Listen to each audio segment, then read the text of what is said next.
Սիրելի հեռուստադիտողներ, Գոյամարտ հեռուստասերիալում կրքերը ոչ միայն չեն հանդարտվում,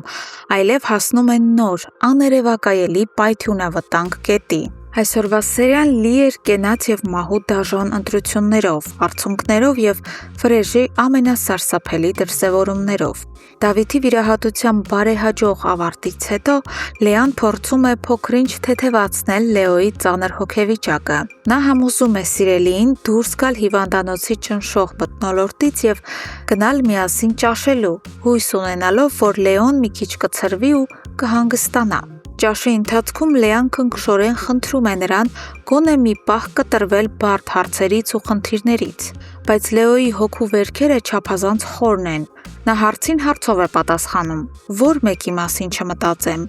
մահվան շրեմից վերադարձած եղբորս, թե հենց քո, Լեայի»։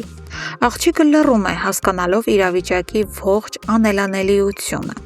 Սակայն ամենածանր խոսակցությունը դեռ առջևում էր։ Քիչ անց, երբ նրանք դուրս են գալիս զբոսնելու, Լեոն կանգնեցնում է սիրելիին և տալիս իր ամենաճակատագրական ու որոշիչ հարցը։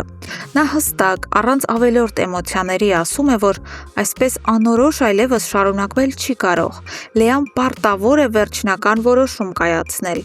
Նա կամ ընտրում է իր սեփական երջանկությունն ու մնում Լեոյի հետ, կամ որոշում է ամբողջ կյանքում իր ուսերին տանել հանցագործ ընտանիքի մեղքերն ու պատասխան տալ նրանց արարքների համար։ Լեայի համար այս սառը վերջնագիրը խիստ անսպասելի ու ցավոտ էր։ Նա հուզվում է և սկսում անզորությունից լացել, բացարձակապես չհասկանալով, թե որն է ճիշտ ճանապարհն ու ինչպես պետք է վարվի այս դաժան խաչմերուկում։ Իսկ մինչ երիտասարդների սերը դրված է զոհասեղանին, Հունանի տանը ծավալվում է իսկական ֆինանսական դրամա։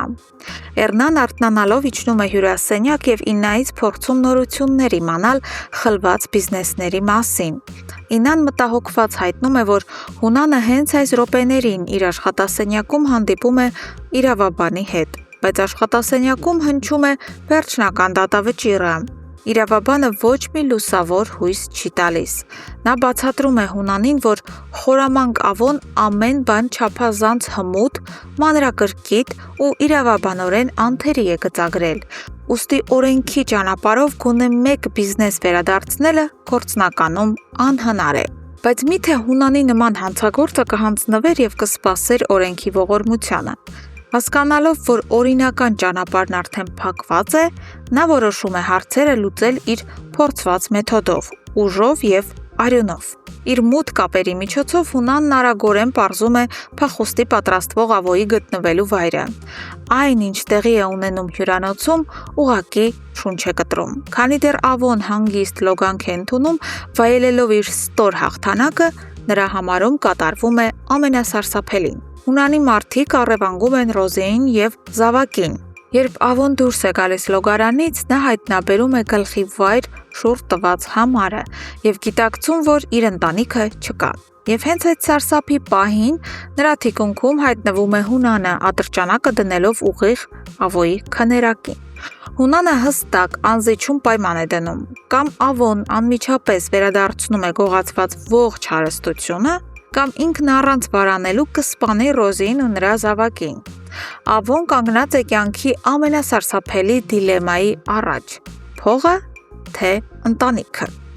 Սիրելի հեռուստադիտողներ, ինչ եք կարծում։ Լեան ինչ որոշում կկայացնի։ Կհրաժարվի իր ընտանիքից հանուն Լեոյի, թե կզոհաբերի իր սերը։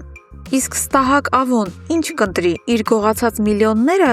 թե Ռոզիի և իր երեխայի կյանքը։ Եվ արդյոք հենց այս առևանգման ժամանակ տեղի կունենա Ռոզիի ողբերգական վախճանը, որի մասին խոսել էինք մեր նախորդ վերլուծության ժամանակ։